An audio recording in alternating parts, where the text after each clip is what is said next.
O presidente tem na cabeça dele, desde o início, os projetos estratégicos do governo dele para dentro do Brasil. E incluem, basicamente, duas regiões naturais, a Amazônia e o Nordeste.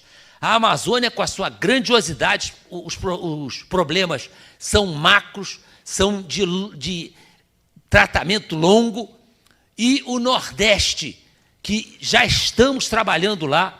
O presidente citou o ministro Tarcísio. O ministro Tarcísio é um sujeito fora do comum. Ele tem o Brasil, a infraestrutura do Brasil toda na cabeça. Muita gente dizia que o presidente não tinha programa de governo. Nunca teve programa de governo, porque a equipe que trabalhava nisso nunca acreditou em programa de governo. Acreditava em protocolo de intenções. Programa de governo sem ministro é mentira. O ministro que é nomeado e no dia seguinte recebe uma bula ou recebe um papel, uma receita do bolo, ó, esse aqui é o seu programa de governo, não pode ser ministro. É ele que tem que formular o seu programa de governo. Então, a gente tinha uma série de intenções a serem cumpridas. E trabalhamos muito em cima disso com o presidente presente. A gente se reunia nas quartas-feiras, ele chegava às 7 horas da manhã, ficava até às 10 horas, nós colocávamos os pontos principais para ele e dali partíamos para ter um programa de intenções. Mas programa de governo, nós nunca acreditamos sem que houvesse ministros para formular o seu programa de governo.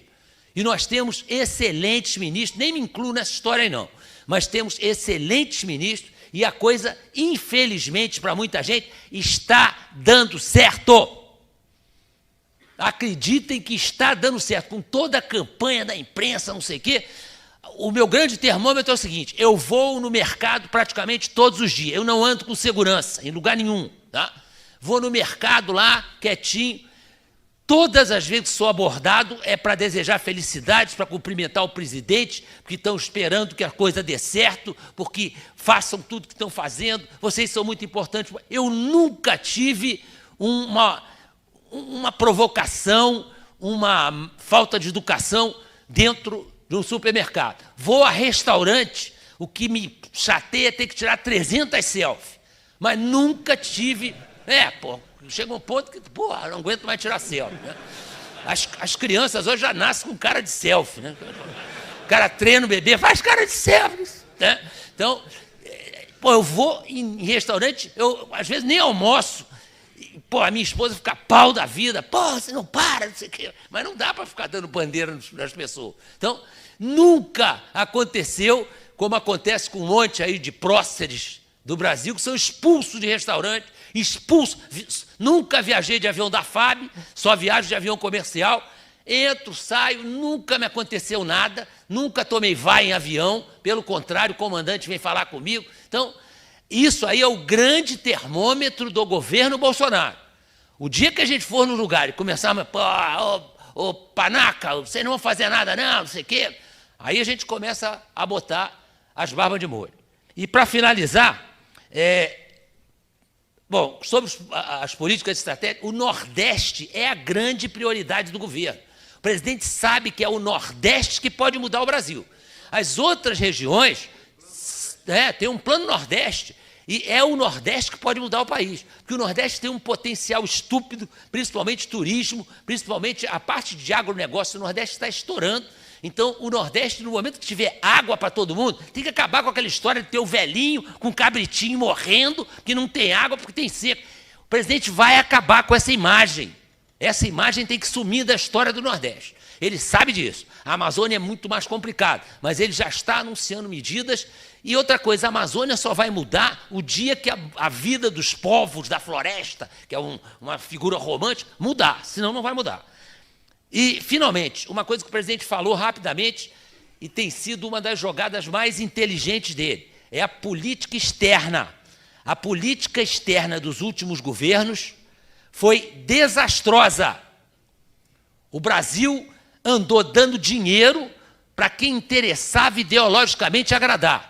Vergonhosamente escolhidos os países que ganharam dinheiro do Brasil e não pagaram. Estão aí as dívidas penduradas no BNDES para o governo Bolsonaro pagar.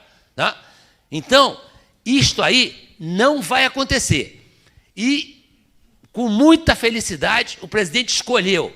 A viagem mais longa dele aconteceu agora. Aonde? Em 2 pontos que eu considero dois dos três pontos nós da estratégia no mundo. O leste da Ásia, não só pela densidade populacional, mas pelo poderio bélico dos países que estão envolvidos e pela situação política, ali pega a China, Rússia, Indonésia, Austrália. Então, o presidente foi àquela área, Japão, foi àquela área para mostrar e aproximar o Brasil desses países. Uma política pragmática, que foi a política que o governo Geisel adotou à luz do ministro Saraiva Guerreiro, que todo mundo sabe que era um gênio em política externa. E ele não se furtou em buscar o que estava lá no passado esquecido e adotar uma política externa pragmática. Não tem nada de ideológico. Vamos atrás de quem pode comprar coisa do Brasil, ter uma balança comercial que nos favoreça e que nós possamos enriquecer. Nos interessa enriquecer e distribuir essa renda com a população. E o outro ponto, Oriente Médio. Oriente Médio é um barril de pólvora. Então, esse mundo árabe, que nós temos uma colônia árabe enorme aqui, e começaram a dizer que o presidente queria botar a embaixada de Jerusalém, que queria agradar a Israel. Israel é um país que nos interessa, porque tecnologicamente eles são muito bons. Nós temos que nos aproximar deles também, mas o mundo árabe não pode ser esquecido. E o resultado dessa visita agora ao Oriente Médio foi muito boa. Presidente, desculpa.